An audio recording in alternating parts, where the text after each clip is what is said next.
La Coupe du Monde au Qatar vient de débuter et avec la popularité grandissante des émissions de débat d'après-match, les consultants et les journalistes spécialisés sont devenus de véritables stars.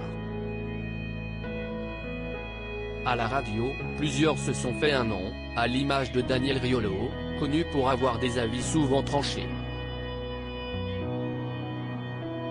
À la télévision, plusieurs émissions s'intéressent au sport préféré des Français et parmi les consultants les plus populaires, on retrouve un ancien footballeur de grand talent, Samir Nasri. Le natif de Marseille, qui a longtemps évolué à l'homme avant de partir à l'étranger, fait partie des consultants de luxe de Canal+ et on le retrouve souvent aux côtés d'Hervé Matou dans le Canal Football Club. L'ancien joueur n'a pas sa langue dans sa poche et il y a quelques jours, il s'est exprimé sur la blessure de Karim Benzema, forfait pour le mondial, en pointant du doigt les responsables selon lui. La gestion a été mauvaise avec lui.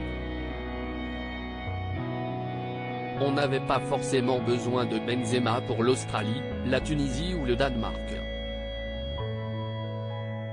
Si est un joueur qui te fait franchir un palier, tu en avais besoin pour les matchs à élimination directe donc je trouve ça dommageable. Il ne fallait pas le pousser, indiquait-il lors de l'émission, fustigeant donc l'attitude de Didier Deschamps envers le tout récent Ballon d'Or. Si est ce qui m'a façonné en tant qu'homme et en tant que joueur lundi dernier, Samir Nasri était l'invité de la célèbre émission En Aparté, diffusée sur Canal+ et la journaliste est revenue sur un épisode sombre de la vie de l'ancien joueur de 35 ans. En 2008, il attrape une méningite et il manque de mourir comme l'indique Nathalie Lévy, avant que le consultant n'acquiesce. Si est ce qui m'a façonné en tant qu'homme et en tant que joueur.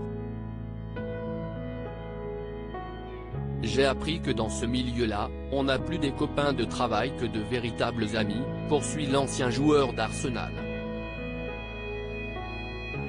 Dans son malheur, il tient malgré tout à remercier deux personnes en particulier, l'ancien président de l'Homme, le regretté Pape Diouf et Louis Acariès.